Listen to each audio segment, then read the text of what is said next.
Hi everyone, welcome to my channel and thank you for watching this video. So today I flew from Amsterdam to Munich to see this guy, Captain Joey, you probably heard from. We're gonna do a video together about why the Boeing airplane is so much better than the Airbus. So enjoy watching, guys. You all know that Airbus is the much better plane. Come on, you guys. Alright, let's get going.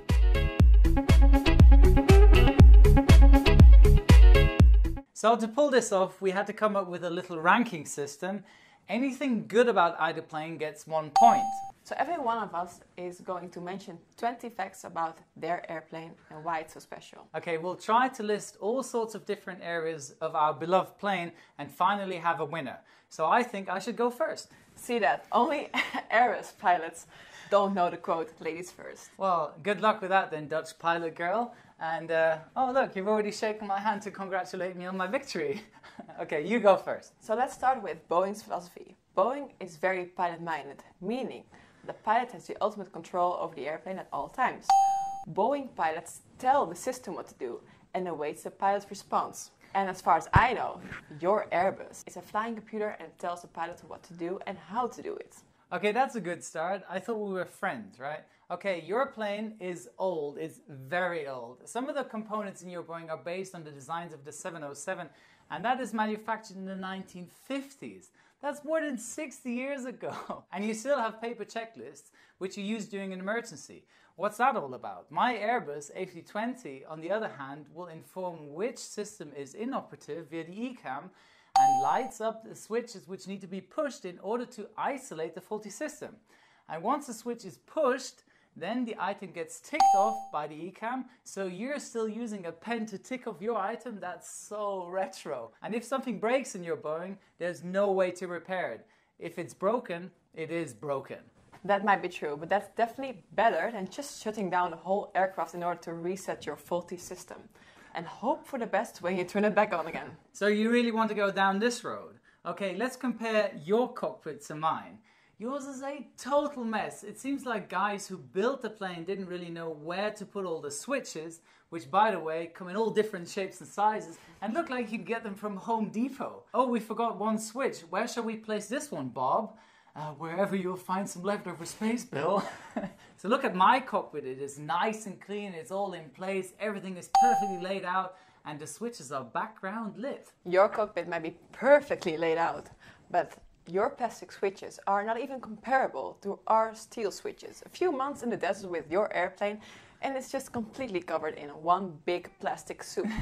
Boeing cockpits last forever. The Airbus is more modern and it's pilot error proof. You guys constantly need to update and call your new airplane next generation. We have all the fancy stuff which Boeing doesn't have. We have auto trim and we are not even thinking about manually tuning the ILS frequency. And apart from that, we have a retard call out which advises to retard the thrust levers on landing. We Boeing pilots do not need all that fancy stuff in order to fly an airplane properly. We are skilled enough to trim the airplane ourselves to manually tune the ILS frequency. And last but not least, to figure out ourselves when to retard the thrust levers. We don't need a system to tell us that. So please, Joey, explain us what's up with your side stick. Didn't you notice that we are flying an actual airplane and not playing Need for Speed Payback? Also, the side stick gives no feedback to the other pilots, meaning that if you're flying with a first officer in training, the captain can only hope for the best during takeoff and landing. Well, please, at least we have some comfort while flying. We don't have to squeeze ourselves into terrible positions just in order to get into the pilot's seats, as our cockpit is way much bigger than yours. Apart from that, we have electrically operated pilot seats and also have a tray table, which is really convenient for filling out the flight plan and eating. And in case you didn't know, it can carry 55 kilos. I totally understand what you're trying to say with the 55 kilos. Yeah. And yeah, that's because Boeing aircraft are made to fly and not for eating. They have a control wheel and not a table. By the way, what's your crosswind limit? It's 38 knots for takeoff and landing.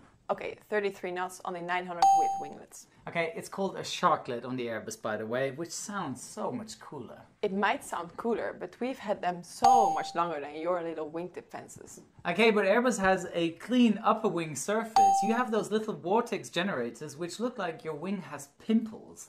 Still, that point is mine, because the Boeing wing is way more aerodynamic than your bulky Airbus wing. Which, by the way, is much stiffer, causing more passengers to become sick during turbulence compared to my wings, which are more flexible than yours. Well, I get sick on a Boeing because the cabin is much more cramped, and especially if you fly the airline where you have to pay a fortune for every extra kilo you bring, so everyone shoves it into their hand luggage. Sorry, Michelle, there is more space in an Airbus A320. That point is for me. You might have more space, but in general, flight attendants prefer working on a Boeing rather than the Airbus. At least the Boeing airplane provides some privacy in the galley. In the Airbus, the crew is always facing the passengers, or they're only separated by a partially covered plastic wall. Again, plastic. I understand that this is lighter, but still, it does not outweigh the higher maximum takeoff weight of the Boeing. What? You're trying to fight about one more ton your plane can carry compared to my masterpiece built in the 80s? Yeah, and your Airbus has a climb performance comparable to a Cessna 172. One of the reasons why I can't bear an Airbus ahead of me during climb is because I have to level off every 20 seconds. And you can only reach flight level 390, what is it? So while you fly around in thunderstorms, I can climb up to flight level 410 and overtake you with my higher cruising speed. You know the saying, Joe? Boeing is born in Seattle, Airbus is made in Toulouse. Watch it, lady. Guys, we could go on and on about this. I think both airplanes have their advantages and disadvantages. In the end, we both agree that our planes are reliable and safe, and that's what it's all about. Exactly, it's all about safety. And for pilots who are on the lookout for their first job in aviation, don't limit your career on the aircraft type you would like to fly. Still, we would like to know your opinion about which airplane you like the most, and comment below especially why would you or have chosen that type. So a big thank you to my dear friend DutchPilotGirl. You'll be seeing more videos in the future, and make sure to check out her great YouTube channel.